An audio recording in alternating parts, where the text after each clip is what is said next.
The ceasefire between Israel and Hezbollah went into effect as of 4 a.m. local time today. I want to show you this video, which shows families leaving a shelter to return to their homes in southern Lebanon. Many people are already on their way, despite warnings to stay away from certain areas. The fighting has displaced more than 1 million Lebanese people, while tens of thousands of Israelis fled their homes along the border between the two countries. As part of the ceasefire, Israeli forces will gradually withdraw from Lebanon over the next 2 months. Hezbollah will move its forces and firepower 20 miles back from its border with Israel. CBS News foreign correspondent Debora Patta is on the ground in northern Israel with more. We saw some shops reopening and a few cars driving in.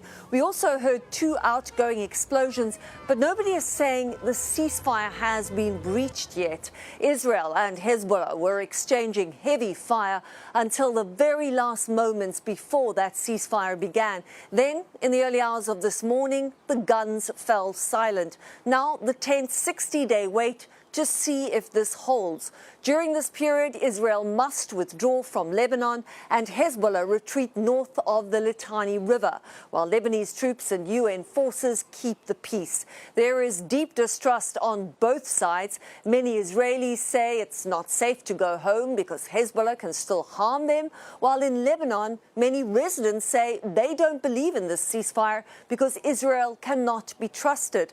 But that lack of trust has not stopped thousands of Lebanese civilians trying to return home despite warnings that it's still too dangerous. Now, this deal has revived hope for a Gaza ceasefire, but a former Israeli military intelligence officer told us he's convinced Israel will not be leaving the Palestinian territory for a very long time. Back to you. Thank you.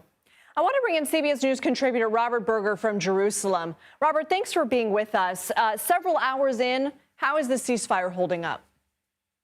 The ceasefire is holding, and that's a good sign because it's really important that this gets off to a good start. Hezbollah says that it's cooperating with the Lebanese army, which is due to take over the areas that Israel evacuates over the next couple of months. And, you know, this could work, perhaps because it's really in the interest of both sides to make this work. The Israelis are worn out after more than a year of fighting in both Gaza and Lebanon. The reservists are tired, the soldiers are tired, and Israel's also running a little short on ammunition, according to the prime minister. So, and then on Hezbollah's side, they've taken a bad beating from Israel, including the assassination of their top leaders. So I think both sides are interested in making this work, but it is fragile because Israel reserves the right to retaliate for any violation. Hamas said today it is ready to negotiate a truce. What do we know about why they would be in that position, and what do we know about the status of talks between Israel and the group?